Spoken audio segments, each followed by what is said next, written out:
At the beginning of 1993, in a new factory just north of Seattle, an assembly line awaited the first components of the Boeing company's latest airliner, the 777. It was a significant moment, the culmination of 2 years' work.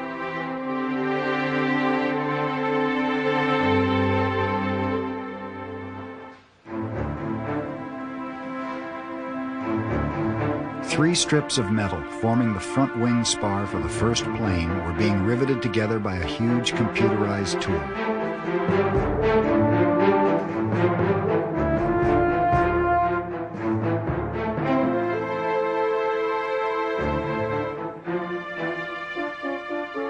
By the time this plane is completed, there will be 3 million fasteners like this one, holding together several 100,000 parts. 18 months from today, the number one plane would have to fly. But this schedule was all based on faith. Faith in a new approach to plane making that had taken an estimated $1 billion to develop. Previous Boeing airliners had sometimes suffered from costly errors in the manufacturing process. To minimize such problems, Boeing was determined to improve communications among the 10,000 people who were going to design and build the 777. The company would adopt a new management philosophy, known by the slogan, "Working Together." For the first time at Boeing, this plane would also be designed almost entirely by computer. The inspiration for all this came from an unexpected source. The 777 team leader recalled the lessons learned from assembling his children's Christmas toys. Fisher-Price does the best job of any toy company on making toys that are easy to fabricate and assemble. Fisher-Price makes a little notch in their wheels so that you only can put the right wheel on the right hub, you only can put the left wheel on the left hub. You also use simple tools. So I started saying, you know, what we're after on this program is not just meet cost targets, not just add value to our airline customers, but we're going to do that by doing what Fisher-Price does on Christmas Eve. We're going to make this easier to fabricate and assemble. So one time as a present, the engineering guys, after we started to incorporate all the producibility, they gave me a whole bunch of Fisher-Price toys so I could pass them out and make the points to the engineers. The task facing the plane makers was enormous, and the outcome was by no means certain. Pieces of this plane would be made all over the world. In Britain and Italy, Canada, and other parts of North America, Japan, and Australia. And there were two key questions. Would the pieces arrive on time, and would they all fit together as planned? This was a brand new plane, made with new materials, guided by computerized electronic controls, and powered by two of the biggest jet engines in commercial aviation. It would also have the largest rudder in the business, but it was this rudder that would create the biggest cliffhanger of the coming year. The problem started during the design phase. Like all the components, the rudder was designed by a group of engineers called a design-build team.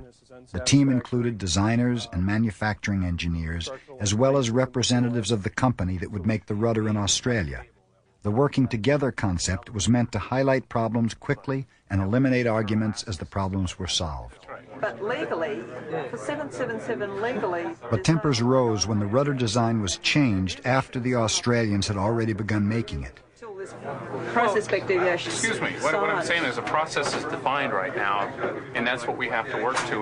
But the process right now says we got an X-ray. That's right. We're not going to. Well, I'm just telling you that you have to, you conform to the process as it's defined. Can't fit it in the room. Well, It's not an option. I'm just telling you, that's something you have to contend with, and that's why, you know. That's why we want them to buy it. Not really even close. In a computer analysis, Boeing had discovered that the rudder might develop a troublesome vibration under certain flight conditions. You're looking at a 10 to 15% increase in rudder stiffness, or in the total loop stiffness, to solve the problem. I'm going to head down to Australia and face the teeming masses who aren't happy with this.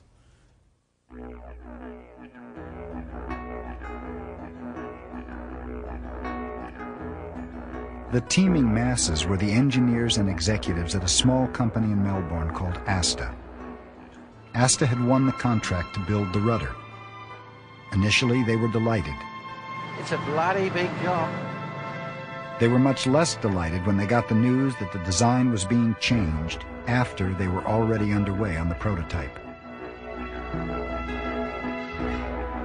The rudder consisted of many carbon fiber layers laid in a precise pattern and then baked in an oven. Much of their effort to date was now wasted. I was cheesed off to blazes because of this change. And I'm not exactly that happy today because we set out to achieve a whole series of things with this particular rudder skin. We'll achieve most of them, but probably the thing that worries me a little bit is that the configuration will change, and it's going to change fairly dramatically. And we still have to deliver on schedule. We've got a requirement to deliver this rudder in the middle of next year, and if we're late on that, it puts Boeing in a bind. And we don't want to do that if we can possibly avoid it. In any large airliner, the rudder plays an important part in controlling the sideways movement of the plane. In the 777, powered by just 2 large engines, the rudder had a particularly important job to perform. On this particular airplane, the key task is to allow us to keep the airplane flying in the right direction if we lose an engine on takeoff. It's with a large twin engine airplane, it's a key part to making the whole system work. The problem was an unwanted vibration involving the rudder and the piston that would move it, called an actuator. Asta was now behind schedule, but the rudder was such a key part of the plane it had to be delivered on time or it would hold up the whole assembly and testing process. The Asta team met to discuss the situation. What we really have to address is quite clearly the effect of all these changes that have been brought on to us by Boeing. Lovely company though they may be, they've given us a real problem insofar as building this rudder to schedule, because the changes effectively are the skin gets changed by the addition of something between 2, 4 or 6 strips or plies of tape plus some additional fabric. The actuator fittings in the actuator area become titanium, and there is a whole lot of extra machining on some of the other ribs. There were major concerns at Boeing over whether or not the rudder would be delivered on time. Any delay could throw the whole plane off schedule. As the newly appointed Director of Engineering, Ron Ostrowski was worried. It complicates schedules for certain, because we wouldn't have anticipated having this problem this late in the game. We wouldn't want it this late. So, like Asta in Australia trying to produce the rudder, if we have to reinforce it, it affects them. But these things crop up, you know. There will never be an airplane that's perfect right out of the chute. I mean, it's too complex a vehicle to ever expect that to happen, and changes occur, and we have to just recover from those as they happen. We've had 2 major redesigns so far, and whilst this one looks good, the previous one, the solutions there looked good. Hopefully this one's better and this solves the whole problem, because after this, I don't know what the hell we would do if there was another stuff-up. Another design change, or stuff-up as Tyler put it, was all too likely. Only time and further testing would tell. In Boeing's own plant, north of Seattle, a giant machine was lumbering into action to assemble the first plane. Within a 30-mile radius, Boeing had a number of plants that were making various components for the plane. The components would then be shipped to the main plant for assembly. This is one of the largest single pieces of the plane, a carefully shaped aluminum wing panel stretching 100 feet across the factory floor.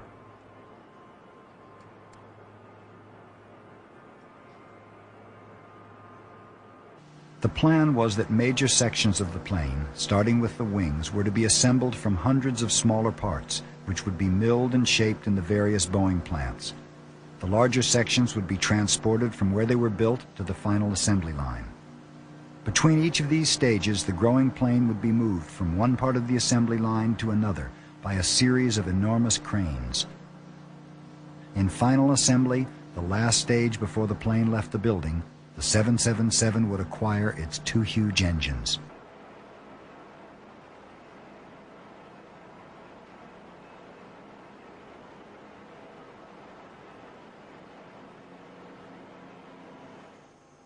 But that was still 9 months away. As the first wing took shape, individual pieces were being sealed so the interior of the wing could act as a fuel tank. Glenda Barnes was one of the wing sealers. The working together approach had definitely affected her job, compared to the way things had worked in the past. I'm a sealer, and if there was a certain bracket, such as this one, that I knew as a sealer that did not need to have seal on it, but the plans as of now said to seal it. Well, before, I would have to submit a request stating why, and then that would have to go from one place to the next, and by then, there's 2 or 3 airplanes that's out the door, but this bracket is sealed. Now, I can pull together with the other team, and I wouldn't have to seal this bracket today. That's how fast some things can happen now. Say after I have done my first 2 processes, then I have to call quality control to come and look at my process. And then they thoroughly go over it to make sure I have sealed in every place that I should seal in. And if I haven't, they will tape it and let me know. And if I have, they will give me the okay to go ahead to the next process. So, I get upset sometime if I miss something, but we all have those bad days and those good days, so, and they are there to find those things that I may have missed. Boeing calculated that their new methods had meant an 80% reduction in the sort of errors and changes they had experienced on previous planes. The floor beams had come together with an accuracy that was down to the 4th decimal place. They held the seat tracks, which were made of aluminum, except in the galley areas where a corrosion-resistant titanium was used. The reason it's more subject to corrosion is spillage of pop, Coca-Cola, beer, wine, that type thing. It's very corrosive to the aluminum metals, but not to titanium. You want to make sure that the seat is always held. Whatever in the seat, this is one of our, and I know it doesn't look like very much, but it's a very concentrated area for stress when the seats, in a crash load or something like that, it's very difficult. And you have to make sure that you can survive a 16G crash.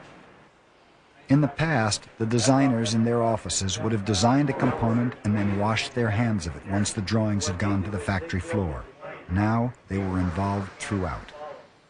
That's really interesting there. We have some manufacturing engineers working with the mechanics. Now, these guys are from the office building, the engineers from over there, and they're coming out talking to the mechanics, something that you would never see in the past. It is absolutely the only way of doing business. Before, I couldn't find an engineer, and now today I have to ask them to leave so we can build. They have to just quit designing so we can build. The floor beams were made of carbon fiber composite, very light and very strong. A guiding principle in the design process was building a plane that was as light as possible to minimize fuel consumption and reduce running costs. Wherever possible, the team looked for lighter materials that could substitute for more conventional ones. But in one case, this got the 777 team into trouble. The design of some parts of the plane called for using a new metal alloy called aluminum lithium. Aluminum lithium was to be used in a whole range of areas in the plane. It was expensive, but it was also much lighter and helped the plane meet its weight requirements. But long after the decision had been made to go with the alloy, they discovered a problem. The new metal developed small cracks when it was drilled. Cracks are a very sensitive issue, as you can imagine in airplane design, because we go to great lengths to not only not have cracks, because cracks usually mean that the crack can propagate or get bigger. Plus, we go to a lot of detail to make sure that if a crack does get started, that we have ways of stopping the crack so it doesn't grow. And it's just part of our normal design process. The The issue we had with aluminum lithium was is that for the applications we were using it, the cracks were okay, technically, but you could see the crack. So how would the customers feel about that? They could see the cracks. Now we'd have to say, on these parts, Mr. Airline, the cracks are okay. And they would have to figure out how to communicate that to all the people that interface with the airplane. It was time for a decision. Already, the factory was preparing to manufacture parts with aluminum lithium. A meeting was called of all the engineers involved. Before the meeting, the halls were buzzing with rumor and comment. They're talking about cancellation costs of like $2 million for much of the applications we're talking about. And I think on the aluminum lithium meeting, we all had both opinions in our minds at the same time. It'd sure be nice to just go ahead and get that weight in the bag and done. It would sure be nice not to give the airlines and ourselves an extra problem. So you got to be very careful not to make up your mind and let all of the different sides of the issue get out in the open, and then collectively use your strength to make the decision. So the way we try to get the best decision is to get all the pieces out on the table, see what's new, see what that means to us, can we do something about it or not, and then usually that thorough discussion leads you to the right direction. You're going to have parts here that sooner or later is going to be discovered. Major or primary structural components like Section 12 rib stiffeners, which the airlines for 30 years or 35 years, whatever it is, when they find a crack, they figure they don't fly till it's fixed, and it's a whole. I don't know how big the crack's going to be after 5 years or 10 years, whatever it is, but you have the potential here of developing multiple numbers of parts that are going to have minute cracks in it, and to the airlines, that's not an acceptable structural configuration for the airplane. It's acceptable if Boeing says it's acceptable. Well, you've got a basic material characteristic you know about already. For example, you know you can't use it in sheet. You know you can't use it in plate. You know you can't use it in some kind of extrusions. 2 more just fell off for whatever reason. You know, the handwriting's on the wall. It's just something that I think you need to look at. Well, the data's on the wall. The data. Maybe I'd like to say a few words since Brian has had a chance to talk about this. The fact is now is that from a technical point of view, I would not put this back on the airplane if I had a choice, because we know more than we do now when we made the decision. On the other hand, I do remember that 280 pounds is still an extremely valuable weight savings for this airplane. And if we take this 280 pounds out, then I don't know where I'm going to get it. We've worked extremely hard to save weight, and we're going to continue to work hard to save weight. And so it's a balance. Yeah, I think everybody here is aware of the big issues. I mean, it's going to come down to cost and weight versus economic risk. There's an economic risk, and the worst thing is having to explain this to the airlines forever. I think that's the problem with the preferred airplane. But it's not black and white, and right. And if we were 12,000 pounds ago, it'd be a different situation than we are today. Yeah. The decision to remove the aluminum lithium emerged almost by stealth, as the group moved imperceptibly from discussing what would happen if they removed the alloy to planning how they would manage without it. Mullally had achieved a genuinely unanimous decision. We are tightly bound together. Nobody said this would be easy, right? Creating solutions and balancing of objectives. The fact is, it was a good decision. There's no question about that. Again, we thought of the customer, which is what we ought to always think of in decisions of this kind. In this case, the material exhibited certain properties that we didn't think were acceptable. And it wasn't a safety issue at all, but it was a quality perception relative to those imperfections.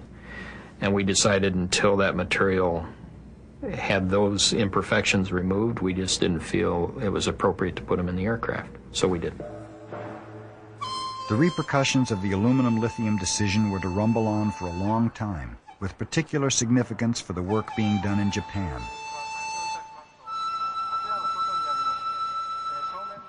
A group of Boeing managers, led by Vice President Neil Standel, traveled to Japan to visit several companies that were making parts for the 777. The trip was a mixture of corporate relations, making the Japanese feel appreciated, and checking up on the parts that would soon be needed in Seattle if the plane was to stay on schedule. It takes, as you well know, a lot of capacity, both in people and in equipment, to build an airplane. So you want to spread that, if you can, across good foundation or good suppliers. The other reason is for sale benefit, like in dealing with Japan. They buy a lot of our airplanes. They're the biggest buyer of the 747, for example. So we want to have a relationship with the Japanese. The Japanese were manufacturing 20% of the parts for the 777.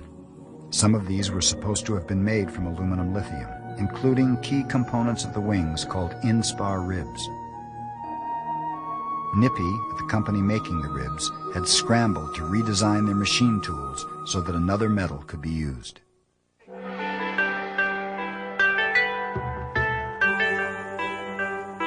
These trips turned executives into 24-hour-a-day workaholics. Business and noodles became hopelessly intertwined. The group was thinking ahead to its visit to Nippy just 2 days away. I have the materials for Nippy in my briefcase. Now, when did Nippy ship the in-spar ribs? On the 30th. Have they arrived in Seattle? Yes, they have. I saw it during that. I like that. You can eat sushi with fingers, too. Try it sometimes, it tastes better. I've ruined 26 neckties, and now she tells me I can eat with my fingers. Yeah.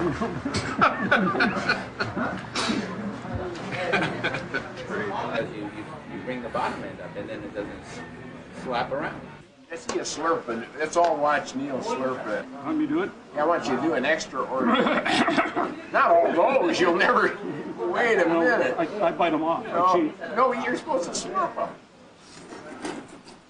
Oh, look at that. Now I know why you got to be a vice president. Yeah. Couple more beers. Don't get that to.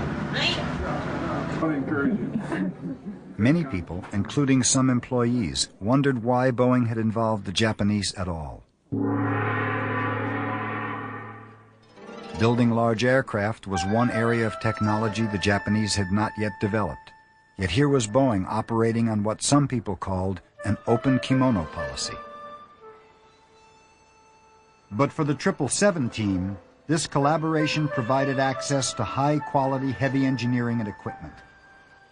Kawasaki had constructed an entire factory just to make parts for the 777 fuselage, and part of the purpose of Standel's visit was to attend the opening ceremonies. No such occasion could be allowed to pass without a Shinto religious ceremony.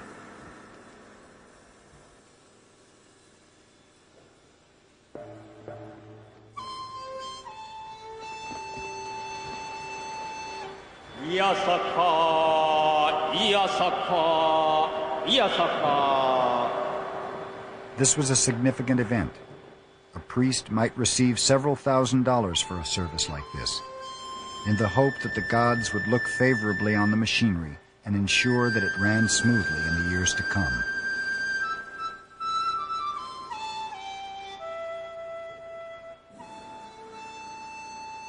While Standel looked out of place with his Japanese colleagues, he had done his homework when it came to joining in.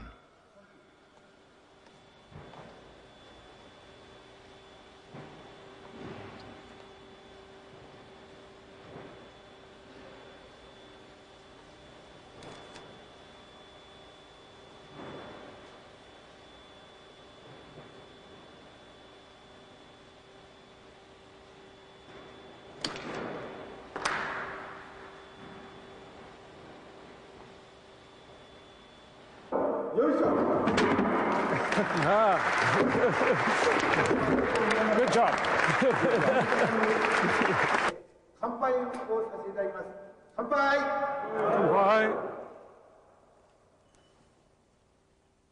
Did you get your little cedar box? No, I didn't. I'm going to take this home for my wife for an Easter gift. We don't get a chance to go shopping, so this is going to be your Easter gift. Somebody took my original one, so I went and got another one. The next stop was a visit to see how things were going on the passenger doors. The new design methods had made it possible for all 8 doors on the plane to have many parts in common, which saved time and effort in the manufacturing process. In their relations with the Japanese companies, Boeing had to take careful note of the cultural differences between Japan and America. As Standall and his colleagues toured the various factories, they sometimes found problems that had to be dealt with as tactfully as possible. One of these became a worry. About a month ago, we discovered a problem, brought it to their attention. They told us what they were going to do to resolve it. Things weren't happening. We met with them last week. That was one of the reasons we came over early. They showed us what they were doing, and it was unacceptable. We expressed our concerns to them, told them what was wrong. We had our people work with them on again, off again during the week, and we were not getting anywhere on resolving this. So we asked for a meeting with the general manager, and that meeting could have been very difficult. And as it was, and I couldn't sleep because I was worried about it. Mr. Blakely was worried about it. Neither one of us slept well. And we went in the meeting, had a good open discussion, and so we were relieved. But it could have been, what next if we, where do we go next if we fail here? So we were worried. And I think that, that speaks of the relationship we want to have with them. If we were whimsical and didn't care, we would have gone to bed and gone to sleep. But we care.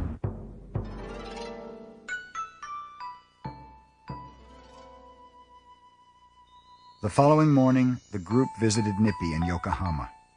While the bus was on its way to the plant, the workers were already in the middle of their compulsory morning exercises, surrounded by the 777 in-spar ribs the company was building.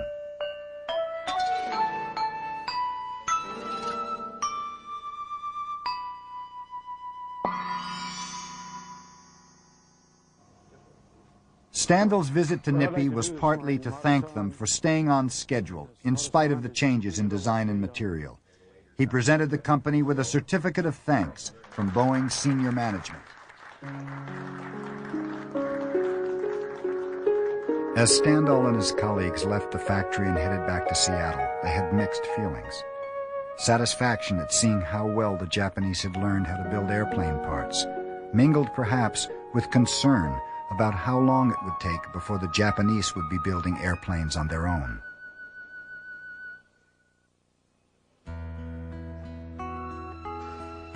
In Australia, things were going badly with the rudder.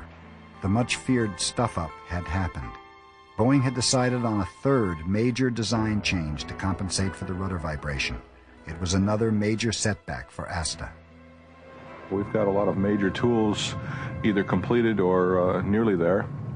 And this last change is probably going to affect at least 65% of our tooling program, and we've got some 600 tools. Anywhere from the large layup mandrels like you've seen to some of the big, huge assembly jigs to put the thing together. And it changes a lot of it. To soften the blow, Mike Voetland from Boeing arrived to explain the changes in person. It was a difficult job at best, but it was made worse by the fact that Boeing's engineers were still tinkering with the design as he was flying to Australia. I think we need to have a telephone conversation with Seattle to find out between the time we left and the time we got down here if there's anything that's changed. Yeah, we can do now, that. The bad news is, as you all know, we don't have a lot of time left. And I looked at the schedule last night when we got in, and it tells me that we have about 5 months and 3 weeks to complete this hardware, which is a task that I would say under normal flow conditions would take about 18 months. So we have quite a challenge ahead of us here because the rear spar. As the Boeing people laid out the changes, it became obvious to ASTA that their worst fears had been realized. Are you going to change that rib as well? It looks like worst case, we hit this rib, and the rear spar. That's the bad news. That is bad news. It is. Now there is an attach plate up here, but we didn't quite have the details worked out before I left. When we all came back from the holidays and we thought we had a nice smooth sailing program once again from the last change, they told us, for instance, several of these parts weren't changing. Absolutely not. And so we've rescheduled the program based around that particular assumption, and now, just today, we find out that some of those major tools are changing. The addition of this fifth hinge, the changing to those rear spar mandrels and whatnot, is a big impact. It's going to be an interesting one to manage in the time frame. Are we going to live with April the 5th? Sure. You will. I'm sure you will. That's a month after we asked for it. Come on, you guys have to give me some. Man. Yeah. You guys are just... What'll happen is... We're going to give you a rudder if you're lucky. Boeing had to keep the pressure on ASTA. The delivery date for such a key part of the plane couldn't be allowed to slip, since it would jeopardize the whole 777 project. But Voetlin was clearly worried that ASTA would not be able to keep to the new and punishing schedule. What are you now saying? Problem is, the magnitude of the workload is enormous, and the opportunity for things to go wrong is great. And that's why I say that I am maybe a little more pessimistic than what you might hear from ASTA. Boeing has to have respect for a small company that's essentially, I don't want to say bail them out necessarily, but certainly help them out of a bind. I don't know as Boeing could get through one of these changes like this late in the game in-house on their own program. The schedule is based on... Back in Seattle at the regular critical issues meeting, as it was called, the team was going over the myriad problems that threatened the already tight schedule. Probably the single biggest item that we're trying to do now is number, whatever it is, 12, panic early. At each meeting, the team analyzed the case histories of things that had gone wrong. We looked at the payloads, we looked at the systems, now we'll look at the structure. And I think Wolf made a good point, which we'll start to show up in these next two, and that is you miss your first commitment and then things start to go wrong. Here's an example of a fuel jettison system, and find all the pieces here.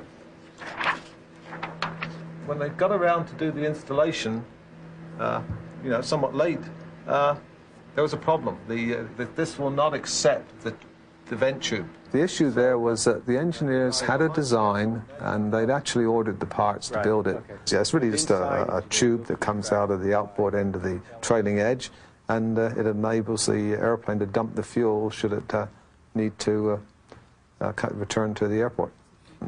When they came to work the installation, which involved other interfaces, then they realized that the details and assemblies that they released prior to that time had in fact an interference problem. They discovered at the assembly stage that a piece called a nut plate interfered with the fasteners on the vent tube, exactly the sort of thing the new design techniques were supposed to prevent. What would it tell you to do or emphasize for the future? Ideally, you'd model in all your fasteners and the nut plates, ideally. However, secondarily, if you work to the schedule and not give up time, that there is more time to recover. Here we've had a situation where we didn't get the installation done, and so the surprise came later. And now it's so late that we're out of sequence. There's enough detail in the definition as the installation's being built up that the engineer, if he's really paying attention to it, knows he's got a nut plate there. Maybe he's not modeling that nut plate, but if he knows he's got close interferences between parts, he has to deal with it. He has to deal with that, or he doesn't have any and he needs solution. to model it in that case. So our long-term hope is that every designer with his ME counterpart gets it to the place where they have an integrated solution, and only they can tell us that, because they're the only ones that know those pieces going together. Yes. And we had to address that so that we know who's been there. There's a clearinghouse. At times I sit in meetings, and even now, I get thinking from time to time, boy, back on the 767 or back on the 737, this is what I did and it worked, and I get impatient, I want to pounce. And yet with the style we have and the team that we have, we are all in this together. We support one another. We don't pounce on one another. I can remember incidences on other programs where various functions would just be at each other. The parts weren't here and the manufacturing guy needed them, or the design wasn't done so the planners could do it. And they'd be across the table at each other just talking very loud. And I've seen that over many times in my career. And when you sit and look at the style we use, if he's got a problem, that's my problem. So let's go work it. What do you all think of Jerry's work? How about his team? Huh?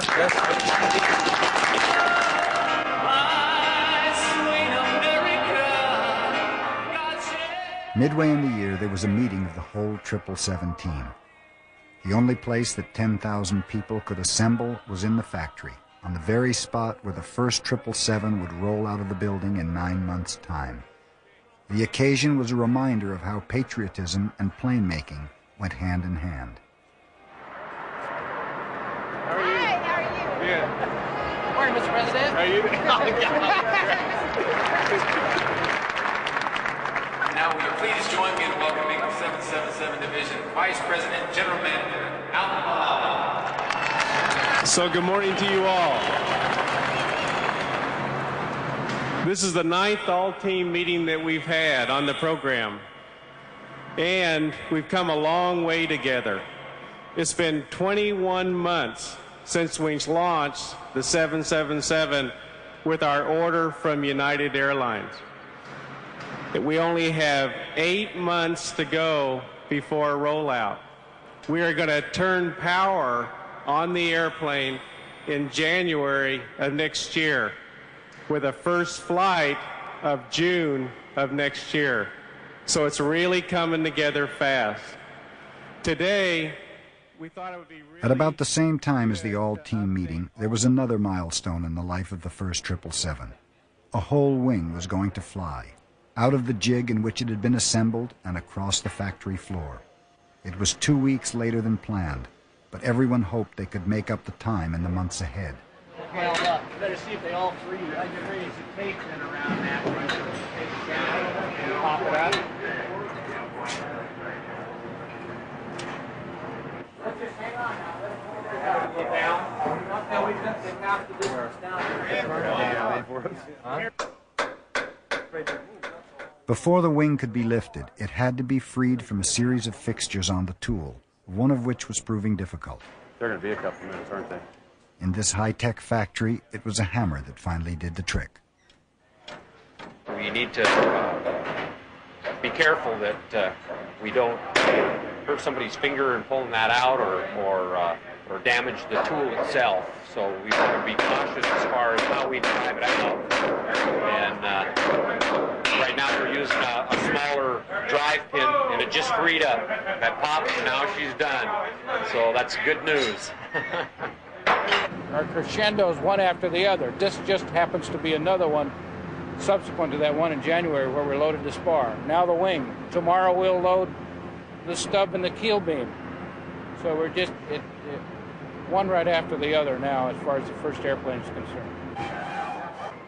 This is our last locator. Let's go on back over to our positions along the wing again now. We need some people in the mid-span here. Going up! Coming up! 22 on. Okay, this SOB kicked about 4 inches north here at the top edge. North. Oh, lovely.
The first inch was the hardest.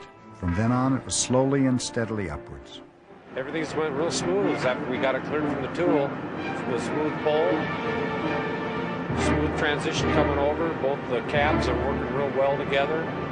There's virtually no movement in the wing when they simultaneously move, and that's a good thing to see. We're almost done. We're on the road home. We see the light at the end of the tunnel. Looking good, Don. Perfect. All right, good job, you guys. There it is, first one. Woo. While wing number 1 was on its way down the assembly line, more wing components were headed for the factory to be assembled into planes farther down the line. Today, at the Auburn factory, one of the long wing panels emerges and emerges and emerges to be trucked to the assembly plant 60 miles north.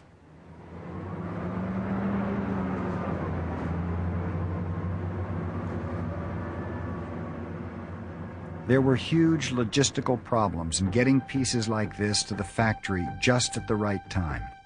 Not too soon so they took up storage space, nor too late so they held up the process.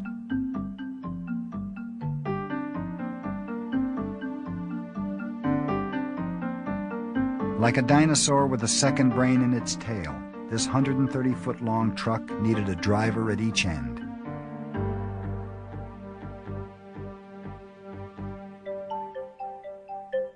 There was also a third driver in a van behind to prevent nasty accidents.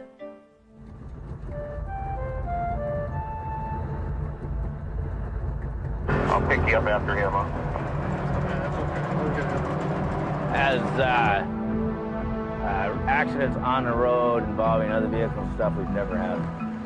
So that's pretty impressive right there. We've had a couple incidences with just stop signs and stuff, but other than that, nothing.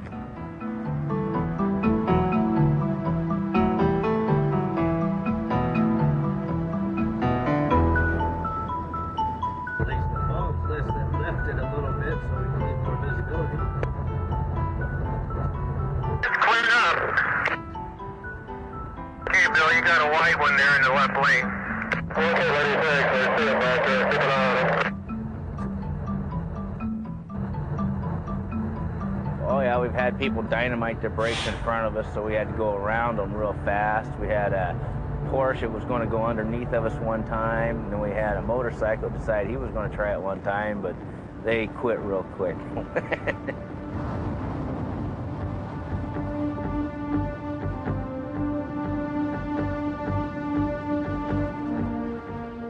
Boeing has other plants across the country.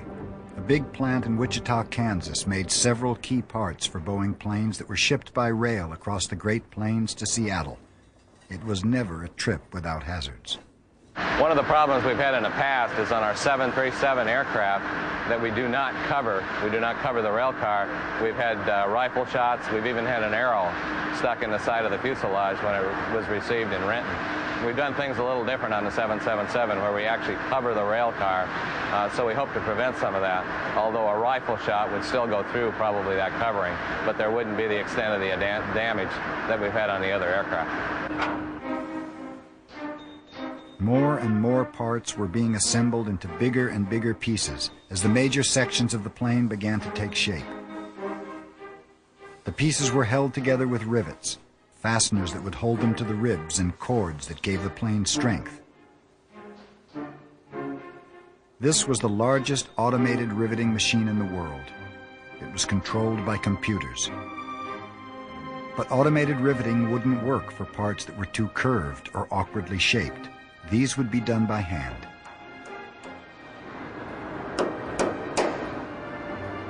The best things about this job are I'm compensated very well, really, and the atmosphere overall is fairly relaxed.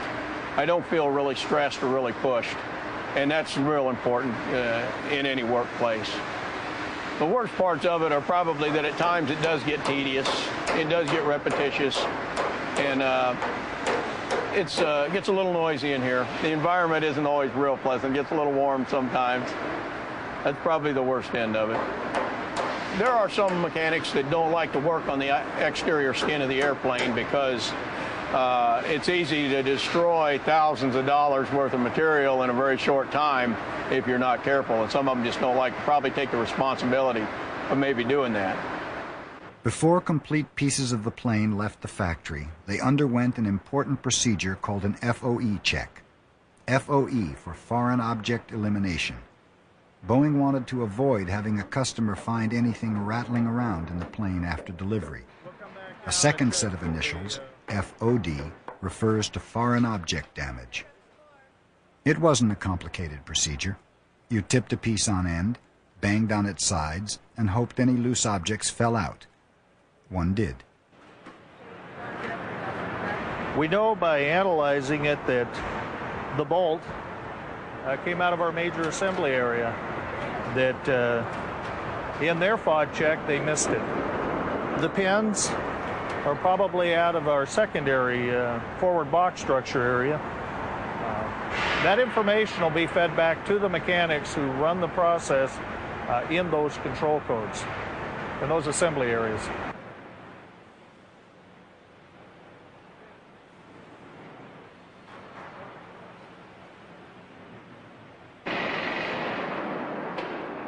On the other side of the Pacific, in Australia, the progress of the rudder had reached a more hopeful stage. In spite of all the design changes, the rudder for the first plane had been completed on time and was about to be shipped to Seattle. But there were still one or two tiny problems, like rounding up some missing fasteners. We're now down to 6. 3 are on their way on an aeroplane, and 3 are probably at this stage being put on an aeroplane to get here in time so that we can fasten them up on Saturday. Boeing wanted to get their hands on the rudder as soon as possible. They arranged to fly it to Seattle on a 747 freighter. Mike Voetlin of Boeing was in Melbourne to keep up the pressure. Well, we wanted to, one, come out and congratulate ASTA for the tremendous job they've done. 2, we have some issues that we have to clean up this week. Money. And, a variety of contractual issues. And we also want to see the hardware ship out the door. We've been involved in this now for 3 years, and this is kind of the culmination of a lot of effort by a lot of people, and we'd like to see the end of it. We had to design a special shipping container for it. We went out to the airport and measured the door, and we have to cant the rudder at a 45-degree angle and support it in a special way, and push it into the airplane, and then we bring it into Los Angeles, and we have to put it on a truck and truck it up to Seattle on an air ride trailer. Just when it seemed to be going smoothly, there was a final snag. The rudder in its box bashed a small hole in the ceiling of the freighter.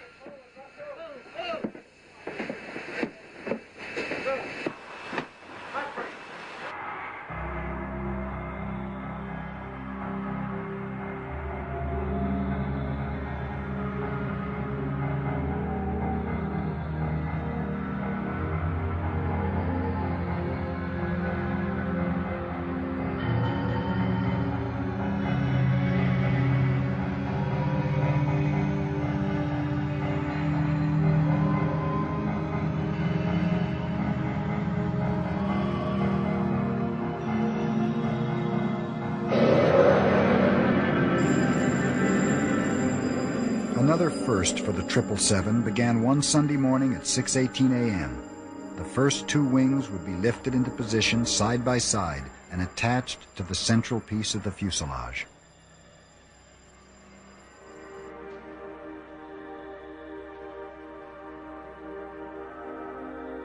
It would be a crucial test for the new computer-controlled crane system built especially for the job. There was an air of uncertainty about the center of gravity of the wings, since they had acquired a lot of extra weight over the previous months. We put some extremely heavy components on this wing. We've hung the nacelle strut. We've got the aft diagonal brace installed. We've put an awful lot of systems, not only on the trailing edge and on the leading edge where you can see it, but we have folks that work every day inside the wings, putting components inside the wings. We've got a lot of fuel filters, we've got fuel probes, we've got hydraulic systems, we've got fuel tubing, we've got electrical wire runs inside the wings where you can't see the things that have been added on. So that changes the weight and the balance of the wing from the time that it moved from the seal test and paint area, and then we pick it up with all of these added components, and it changes the center of gravity. No one had ever lifted this much weight with these cranes. Bugs in the computer software began to cause small imbalances in the tension on the 4 hooks, which then caused the crane itself to cut out. Bags of lead shot were used to even out the tension temporarily, but more work would have to be done on the software as soon as possible.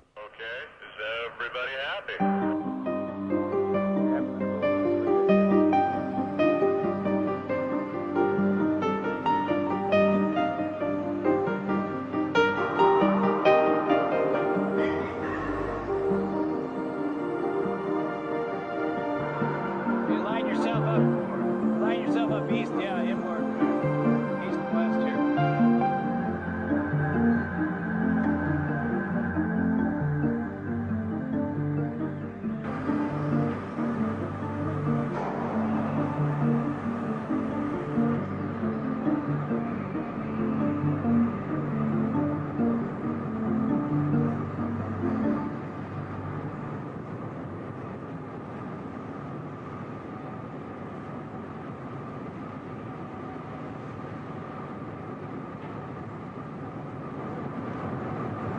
We're going to hold this for a few minutes while they wipe all their ball sockets.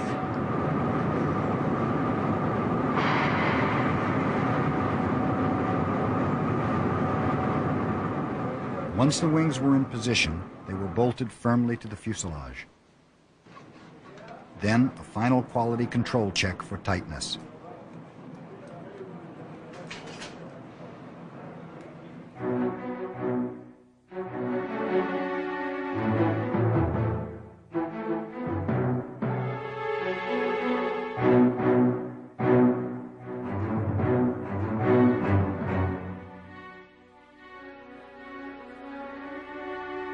Near the end of the year, the 777 team met to celebrate a symbolic milestone.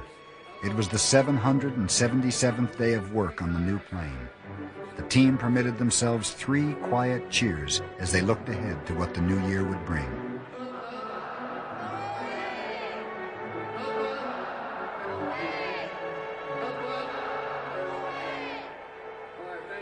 As the first year of manufacture drew to a close, the 777 team breathed a sigh of relief at the progress they'd made. But what they had done so far would later seem simple compared with the upcoming task of installing and testing a whole new range of hydraulic and electronic systems. And then would come the testing of the 2 huge engines that would have to lift the plane off the ground. Time was of the essence, for now that first flight was just 6 months away.